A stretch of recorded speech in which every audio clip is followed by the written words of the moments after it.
हम भारत माता की जय नहीं बोलेंगे, हम जय हिंद नहीं बोलेंगे। मोदी तेरी कब्र खुदेगी, खट्टर तेरी कब्र खुदेगी। इमरान हमारा भाई है, दुश्मन दिल्ली बैठा है। इंदिरा ठोक दी, मोदी क्या चीज़ है। नमस्कार दोस्तों, आप देख रहे हैं प्यारा भारत। यह जो नारे अभी आपने सुने, यह नारे किसी आतंकवादी संगठन के नहीं हैं, किसी आतंकवादी द्वारा नहीं बोले गए हैं। यह नारे बोले गए हैं तथाकथित किसान आंदोलन में, तथाकथित किसानों द्वारा। वह व्यक्ति तथाकथित किसान जब यह नारे बोल रहा था तो वह कह रहा था कि हम भारत माता की जय नहीं बोलेंगे, हम जय हिंद नहीं बोलेंगे, क्योंकि भारत माता की जय तो मोदी बोलता है, भारत माता की जय तो भागवत बोलता है। हम अस्सलाम वालेकुम बोलेंगे, हम या अली बोलेंगे, हम इस्लाम कौम के नारे बोलेंगे, हम सिख कौम के नारे बोलेंगे, हम ईसाई कौम के नारे बोलेंगे। और जब वह यह सब बोल रहा था तो उसके बगल में आम आदमी पार्टी का विधायक अमानतुल्लाह खान खड़ा था। और आपने यह भी ध्यान दिया होगा कि जो व्यक्ति है उसने यह नहीं बोला कि हम हिंदू कौम के नारे बोलेंगे, इस्लाम का बोलेगा, सिखों का बोलेगा, ईसाइयों का बोलेगा, लेकिन हिंदू धर्म के नारे नहीं बोलेगा, क्योंकि बगल में अमानतुल्लाह खान खड़ा है। तो आपको समझना होगा कि यह सब जो हो रहा है, यह सब किसान आंदोलन नहीं है, यह सब इसके पीछे एक सोचा समझा षड्यंत्र है। आप इसमें देखेंगे, ध्यान देने वाली बात एक यह भी है कि वही दिल्ली सरकार है जो एक हफ्ते पहले बिहार के लोगों को छठ जैसा पर्व मनाने की अनुमति जिसने नहीं दी और बोला कि छठ मनाने से कोरोना फैल सकता है। लेकिन अब इन तथाकथित किसानों को कह रही है कि आप दिल्ली आइए, हम आपके रहने की व्यवस्था करेंगे, हम आपके भोजन की व्यवस्था करेंगे, हम आपके जल की व्यवस्था करेंगे। तो क्या आप कोरोना नहीं फैलेगा? अपने विधायक अमानतुल्लाह खान को वहाँ पे भेज दिया पहले दिन ही। तो आप देखेंगे कि ये जो किसान आंदोलन जो अब चल रहा है और जो शाहीन बाग आंदोलन जो था, उसमें कई समानताएं हैं। पहली समानता तो यही है कि अमानतुल्लाह खान जो शाहीन बाग को प्रोत्साहित करने में आगे था, वह यहाँ भी पहले दिन पहुँचा हुआ है। उसके बाद एक संस्था है यूनाइटेड अगेंस्ट हेट, जो दिल्ली दंगों को करवाने में जिसकी बहुत बड़ी भूमिका थी, जिसने ताहिर हुसैन, जाकिर नायक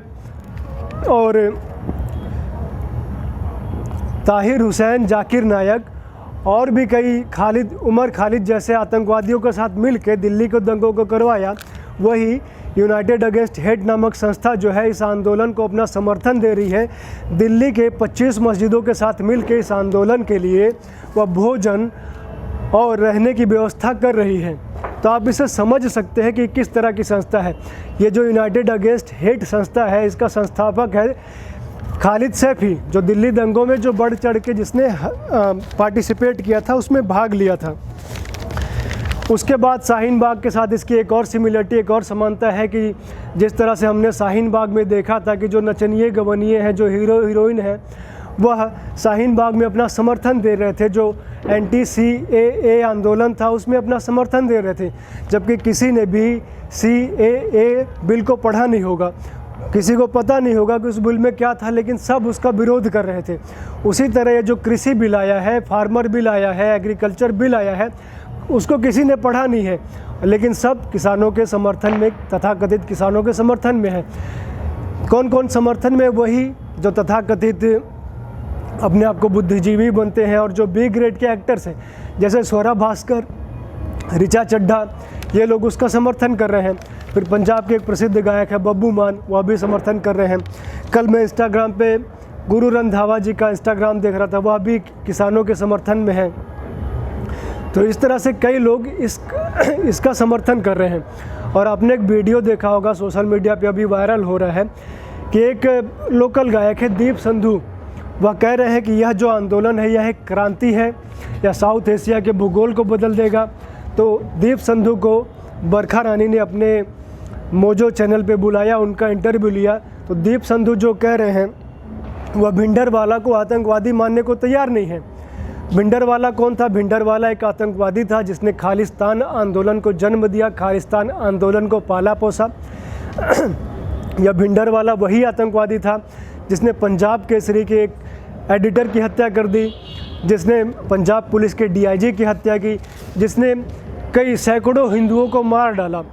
ये लोग मारते कैसे थे कि जैसे कोई बस जा रही है, बस रोक ली, उसमें हिंदुओं को चुन चुन के अलग कर लिया, हिंदुओं को मार दिया। ट्रेन में हिंदुओं को हिंदू पैसेंजर्स को अलग करके उनको मारा। तो दीप संधू उनको आतंकवादी नहीं मान रहा है। और खालिस्तान के पोस्टर, ये जो किसान आंदोलन है उसमें खालिस्तान के पोस्टर लग रहे हैं। तो आप समझ सकते हैं कि किस तरह से ये खालिस्तान से संबंधित है, खालिस्तान का किस तरह से इसमें सपोर्ट है। क्योंकि आप इसमें मस्जिदों का सपोर्ट देख लीजिए, मुसलमानों का सपोर्ट देख लीजिए, खालिस्तान जो एक्टर्स हैं उनका सपोर्ट देख लीजिए। खालिस्तान क्या होता है? खालिस्तान एक आंदोलन है, जैसे पाकिस्तान है, हिंदुस्तान है। पाकिस्तान ने मुसलमानों के लिए अपना एक देश बना लिया पाकिस्तान। तो वैसे ही जो सिखों में कुछ सेपरेटिस्ट हैं, अलगाववादी हैं, जो पाकिस्तान के सह पे उछलते रहते हैं, वो कहते हैं कि हमको एक अलग सिखों के लिए एक अलग देश चाहिए जिसका नाम होगा खालिस्तान। परंतु उसमें नोट करने वाली बात यह है कि जब यह खालिस्तान की मांग करते हैं, खालिस्तान के लिए जो भी हिंसा करते हैं, जो भी आंदोलन करते हैं, ये भारत में जो पंजाब है उसके लिए करते हैं। लेकिन हमें यह भी पता होना चाहिए कि जब पंजाब जो 1947 में भारत और पाकिस्तान जब अलग हुआ भारत से, तो 1947 में पंजाब का जो आधे से अधिक भाग है, लगभग 54%, वो पाकिस्तान में चला गया। पाकिस्तान जो सिखों के पहले गुरु हैं, गुरु नानक देव जी, उनका जन्म भी ननकाना साहिब में हुआ जो पाकिस्तान में है। फिर उनका जो अंतिम समय था वो करतारपुर साहिब में हुआ जो कि पाकिस्तान में है। तो जो खालिस्तान की मांग करते हैं वो पाकिस्तान में कोई आंदोलन नहीं करते हैं, पाकिस्तान सरकार से लड़ाई नहीं करते हैं। जबकि इनको यदि खालिस्तान बनाना है तो इनका जो धार्मिक जो महत्व की चीज़ें हैं, जो स्थल हैं, वो अधिकतर पाकिस्तान में है। जैसे हमने बताया गुरु नानक देव जी का जो जन्म स्थान है और जो देहांत स्थान है वो पाकिस्तान में, उसके लिए नहीं करते हैं। तो क्यों नहीं करते हैं? क्योंकि इनको पाकिस्तान से सह मिलता है। पाकिस्तान जो खालिस्तानी आतंकवादी हैं वो पाकिस्तान में ट्रेनिंग करते हैं, पाकिस्तान उनको हथियार मुहैया कराता है, पाकिस्तान उनको आर्म से मुनेशन देता है। तो जो भिंडरवाले था, जर्नैल सिंह भिंडरवाले, जिसने ये पूरा खालिस्तान मूवमेंट पंजाब में चलाया और जिसको फिर ऑपरेशन ब्लू स्टार में 1984 में मारा गया। तो भिंडरवाले क्या करता था, उसने भी पंजाब में हिंदुओं को मारना शुरू किया, हिंदुओं को धमकाना शुरू किया, हिंदुओं को डराना शुरू किया। जैसा कि हम देखते हैं कि कश्मीर में जिस तरह से कश्मीरी हिंदुओं के साथ हुआ 1990 के दशक में, कश्मीरी हिंदुओं को वहाँ से भगा दिया गया। तो इसने वह प्रयास पंजाब में भिंडरवाले ने वही किया। हिंदुओं को चुन चुन के मारा जाता था, हिंदुओं को या तो बम ब्लास्ट करके मारा जाता था। जब तक भिंडरवाले जीवित था, उसके जीवित रहते 300 से 400 हिंदुओं को चुन चुन के इस तरह से मारा गया। बाकी बम ब्लास्ट में कितने मारे गए उसकी गिनती नहीं है। उसके बाद भिंडरवाले प्लेन्स को हाईजैक करता था। उसके बाद भिंडरवाले के मरने के बाद कई सारे, एक प्लेन एयर इंडिया का जो विमान था कनाडा से मुंबई ऑपरेट करता था, उसको हवा में ही इन्होंने ब्लास्ट कर दिया। 350 से अधिक उसमें यात्री थे, सारे मारे गए। ऐसे लोगों को जो दीप संधू है और जो किसान आंदोलन का जो एक कार्यकर्ता है, वो आतंकवादी मानने के लिए तैयार नहीं है। तो आप देखिए जो किसान आंदोलन में कई तरह के इस तरह के कई लोग हैं, बहुत सारे लोग हैं जो खालिस्तान का समर्थन करते हैं, जो झंडे लगा रहे हैं खालिस्तान के भिंडरवाले के। तो भिंडरवाले ने पंजाब में ये प्रयास किया था कि हिंदुओं को हम लोग भगा दें, जैसे कश्मीर से भगा दिया गया। लेकिन इसमें हिंदू भागे क्यों नहीं? क्योंकि हिंदुओं को और सिखों को अलग करना बहुत कठिन कार्य है। कई सारे ऐसे सिख गुरु हैं जिन्होंने हिंदुओं के लिए, सनातन धर्म की रक्षा के लिए अपने जीवन का बलिदान दिया है। तो जो भिंडरवाले के साथ जो सिख समुदाय हैं वो लोग आए नहीं, तो भिंडरवाले की जो स्ट्रेटजी थी वो फेल हो गई।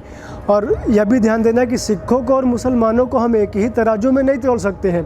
मुसलमान जितना कट्टर होता है, जितना बर्बर होता है पूरे विश्व में, अभी भी हम देखते हैं सिख वैसे नहीं होते। हाँ, वो लड़ने में सक्षम होते हैं, लड़ने में बहुत ही उत्तम होते हैं, लेकिन वो आत्मरक्षा के लिए लड़ते हैं। वो इस तरह से निर्दोषों की हत्या में भरोसा नहीं करते हैं जिस तरह से इस्लाम में सिखाया जाता है बचपन से ही। तो सिखों में ये बात नहीं है। तो इसलिए भिंडरवाले का प्लान फेल हुआ। 1984 में भिंडरवाले मारा गया। फिर उसका बदला लेने के लिए इंदिरा गांधी जी की हत्या होती है, इंदिरा गांधी की हत्या कर दी जाती है। फिर उसके बाद भी ये जो आंदोलन है जो खालिस्तान का काफ़ी समय तक, लगभग उसके 10 साल तक चलता रहता है, फिर बाद में समाप्त कर दिया जाता है। तो भिंडरवाले जिनके नेता हो, खालिस्तान जिनकी मांग हो, क्या वह किसान आंदोलन हो सकता है? तो ये किसान आंदोलन के आड़ में यह खालिस्तान के लिए एक तरह से खालिस्तान आंदोलन है। खालिस्तान आंदोलन को पाकिस्तान से लगातार फंडिंग मिलती रहती है और जब से करतारपुर कॉरिडोर खुला है तब से पाकिस्तान के लिए थोड़ा आसान हो गया है कि वो खालिस्तान मूवमेंट को और ज़्यादा फंड कर सके और ज़्यादा प्रोत्साहित कर सके। सिखों की एक बात और ध्यान देने वाली बात है कि जो खालिस्तान मूवमेंट चल रहा था, तो जो ऑपरेशन ब्लू स्टार हो या उसके बाद भी जो सिखों में जो खालिस्तान लोग थे उनको हटाने के लिए जो ऑफिसर्स लगे वो सिख ही थे। तो सिखों को हटाने के लिए, सिखों को सही रास्ते पे लाने के लिए, आतंकवादियों को मारने के लिए सिखों ने ही योगदान दिया। तो इसका मुसलमानों से इसलिए हम लोग कंपेयर नहीं कर सकते, क्योंकि मुसलमान को यदि मुसलमान के अगेंस्ट ही खड़ा करेंगे तो अधिकतर इस तरह से मिल जाएंगे कि हमारे मजहब का मामला है वो उस तरह से बढ़ चढ़ के नहीं आएंगे। तो हम बात कर लेते हैं कि जो कृषि कानून है, क्योंकि कृषि कानून का ये विरोध नहीं हो रहा है, कृषि कानून के आड़ में जो है देश विरोध की बातें हो रही हैं। किसान आंदोलन के जो लोग हैं, ऐसा नहीं कि सरकार ने उनसे बात करने का प्रयास नहीं किया, सरकार उनसे लगातार बात करने का प्रयास कर रही है। अभी कल ही अमित शाह जी का बयान आया था, उन्होंने कह रहे थे कि यदि 3 दिसंबर से पहले ये लोग आप लोग हमसे बात करना चाहते हैं तो दिल्ली में जो दिल्ली सरकार ने, दिल्ली पुलिस ने जो आपके लिए एक नियमित स्थान चुना है, संत समागम का जो स्थान है, आप लोग सभी लोग वहाँ पे आइए, फिर हम उससे पहले भी बात कर सकते हैं, आप व्यवस्थित हो जाइए। अभी क्या है कि कुछ लोग हाईवे पे हैं, कुछ लोग हरियाणा में हैं, कुछ लोग पंजाब में हैं, तो कोई भी इकट्ठा नहीं। अब हम किससे बात करेंगे? अभी हम उससे बात कर लेंगे तो वो कहेंगे कि हमसे नहीं बात किया है। तो अमित शाह जी ने ये बोला कि आप वहाँ पे आइए, सब लोग इकट्ठा होइए, हम बात करेंगे। लेकिन ये लोग बात करने के लिए तैयार नहीं हैं। ये लोग कह रहे हैं कि हम दिल्ली को 5 जगह से घेरेंगे और हम अपनी बात करेंगे नहीं। ये बात करना ही नहीं चाहते, ये शाहीन बाग की तरह ही आंदोलन करना चाहते हैं, ये भीमा कोरेगांव की तरह आंदोलन करना चाहते हैं और सरकार को घेरना चाहते हैं। क्योंकि कृषि आंदोलन की जहाँ तक बात है, कृषि कानूनों की जो जहाँ तक बात है, उसमें ऐसा कुछ भी नहीं है कि विरोध किया जाए। क्योंकि कृषि कानून में है क्या, मोटा मोटा लोग यही कह रहे हैं कि MSP ख़त्म कर दी जाएगी, मंडियाँ ख़त्म कर दी जाएंगी। लेकिन सरकार ने अपने कानून में कहीं भी यह नहीं लिखा है कि मंडियाँ ख़त्म करेंगे। मंडियाँ तो वो लगातार कहें कि मंडियाँ ख़त्म नहीं करी जाएंगी। और MSP में भी भारत के प्रधानमंत्री ने कई बार बोला कि MSP ख़त्म नहीं की जाएगी। जो हरियाणा के मुख्यमंत्री हैं मनोहर लाल खट्टर, उन्होंने भी बोला कि MSP ख़त्म हो जाएगी तो मैं राजनीति छोड़ दूँगा। तो अब क्या चाहिए? और ये MSP और मंडी ख़त्म नहीं की जा रही है, बस किसानों को एक विकल्प दे दिया गया है कि आप मंडी में सामान अपना नहीं बेचना चाहते हैं, मंडी से कहीं अधिक अच्छी व्यवस्था है, अधिक मूल्य आपको अपने फसल का मिलता है तो आप वहाँ पे बेच सकते हैं। मंडियों में समस्या यह होती थी कि मंडियों में सरकार जो खरीदती थी, उसके बाद जो मिडिल मैन होते हैं, जो आड़ती होते हैं, वो गिने चुने होते हैं, उनका ही बोलबाला होता है। सरकार ने जो खरीद लिया, उसके बाद ये जो आड़ती होते हैं वो कह देंगे कि आपका आलू छोटा है, आपका गेहूं में ये खराबी है, तो अपने मुंह मांगा, अपने मन माना वो कीमत लगाते थे किसानों के फसल की, और किसानों को मजबूर होकर, विवश होकर औने पौने दाम पे फसल बेचनी पड़ती थी। हम आप देखते भी हैं कि मंडियों में अक्सर क्या होता है कि किसानों की फसल 10 दिन से पड़ी है, खरीद नहीं रहे हैं, किसानों को प्रताड़ित करते हैं कि ऐसे पड़ी रहेगी, नहीं खरीदेंगे, प्रताड़ित करेंगे, फोर्स करेंगे, तो किसान मजबूर होकर अपने कम दाम में, औने पौने दाम में बेच के चला जाएगा। तो अब इस कानून में क्या हो गया कि किसानों को एक विकल्प दे दिया गया कि भाई आपको मंडी में नहीं जम रहा है, कहीं आपको अच्छा दाम मिला तो आप वहाँ भी बेच सकते हैं। नहीं, मंडी तो है ही है, सरकार की MSP तो है ही है।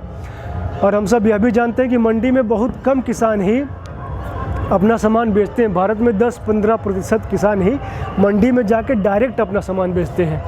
तो यहीं पे जो मिडल मैन को यही समस्या है कि किसान तो उनका गुलाम था, अब किसान को विकल्प मिल गया तो किसान कहीं और बेच सकता है, तो किसान उनकी गुलामी करना छोड़ देगा। तो इसलिए ये किसान को परेशान कर रहे हैं।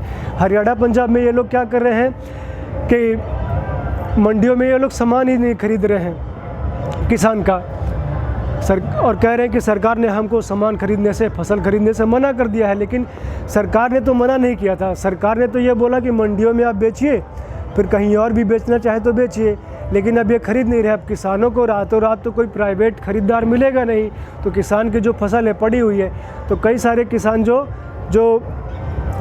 इनोसेंट किसान है वो भी परेशान हो रहे हैं। उनको भी लग रहा है कि इस तरह की बात है, वो भी भ्रमित हो गए हैं और इस आंदोलन में वो लोग शामिल हो गए हैं। तो ये पूरी कहानी है कृषि कानूनों की, किसान आंदोलन की। अभी कल नरेंद्र मोदी बात कर रहे थे, अपने मन की बात कर रहे थे, तो उसमें बता रहे थे कि कैसे एक व्यक्ति ने, एक किसान ने अपनी फसल एक प्राइवेट व्यापारी को बेची, उससे कॉन्ट्रैक्ट किया। क्योंकि कॉन्ट्रैक्ट करना अभी भी कई लोग बाहर भी बेचते हैं, कॉन्ट्रैक्ट पे बेचते हैं, लेकिन ये कानून का इसको संरक्षण नहीं प्राप्त था, कानून ही नहीं था। बेच सकते थे, लेकिन बाद में कोई समस्या आती है तो उसका निराकरण करने के लिए कोई कानून नहीं था। अब इसका एक कानून बना दिया गया। तो मन की बात में प्रधानमंत्री जी ने बताया कि एक किसान ने अपना जो मक्के की फसल थी उसको एक व्यापारी को 3,32,000 में बेचा, और उससे पहले 25,000 का उसने एडवांस भी ले लिया था। लेकिन जब उसने फसल बेच दी तब भी उसको जो पैसे थे व्यापारी ने दिए नहीं। 4 महीने हो गए। तब फिर ये सितंबर में जो कानून आया उसका उसने सहारा लिया और उसके जो बुरे पैसे थे वो वापस आ गए। तो आप सोचिए, ये कानून नहीं रहता तो वो कहाँ जाता, किसके पास जा सकता था। अब कानून के तहत ये हो गया कि फसल खरीदने के 3 दिन के भीतर आपको पेमेंट करनी होती है, और उसके बाद यदि कोई समस्या आती है तो एसडीएम को 1 महीने के भीतर उसका समाधान करना होता है। तो ये नियम बना दिया गया है। भारत में कई राज्य ऐसे भी हैं जहाँ मंडी नहीं है, जहाँ लोग मंडी से बाहर बेचते हैं, जैसे बिहार है, केरल है, मेघालय है, वहाँ पे मंडियाँ नहीं है, तो वहाँ पे एक प्राइवेट स्ट्रक्चर खड़ा हो गया है।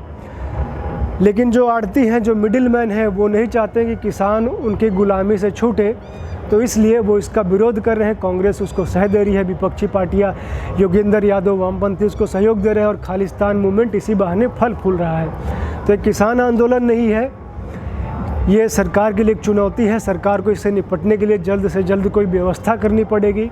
सरकार लगातार बात करने का भी प्रयास कर रही है, लेकिन ये लोग बात नहीं करना चाह रहे हैं, अफवाह फैला रहे हैं और खालिस्तान मूवमेंट को बढ़ावा देना चाहते हैं। तो आप भी समझिए कि किसान आंदोलन नहीं है, यह पूरी तरह से प्रोपेगेंडा चल रहा है। आप देखते रहिए प्यारा भारत। धन्यवाद। नहीं कहते नो भारत माता दी जय, असी तो बोले सो निहाल, नो भारत माता दी जय, बोले सो निहाल, अस्सलाम वालेकुम, हाय उल्ला। यही असी कवांगे, असी भारत माता दी जय नहीं कवा। ते केजरीवाल नूं कहो कि इत्थे अपने बंदे असी उन्हां नूं फड़ लेना जे उन्होंने ने भारत माता दी जय कहनी है। भारत माता दी जय मोदी कवे, भारत माता दी जय अपना भोगवत कवे, कोई मर गए वो कहना जय हिंद, नो जय हिंद, नो जय हिंद। असी तां मुसलमान कौम का नारा चलूगा, सिख कौम का नारा चलूगा, ईसाई का चलूगा, मानवतावादी नारा चलूगा। इस करके ये भी बंद होना चाहिए। इत्थे कोई इत्थे भारत माता इत्थे की